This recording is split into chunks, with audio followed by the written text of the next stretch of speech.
నేను ఒక సైనికుణ్ణి, సరిహద్దు నైళ్ళు ఇంటింటికి కాపలా కాయడం ఆ బాధ్యత దేశంలో పుట్టినందుకు అబద్ధమాడకు. రుణం తీసుకున్న ఆకాశంగా భావిస్తున్నాను.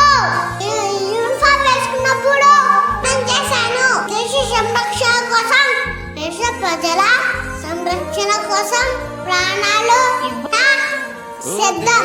సైనికుడు చనిపోతే చనిపోయాడు అన్నారు, వరం పొందాడు అంటారు.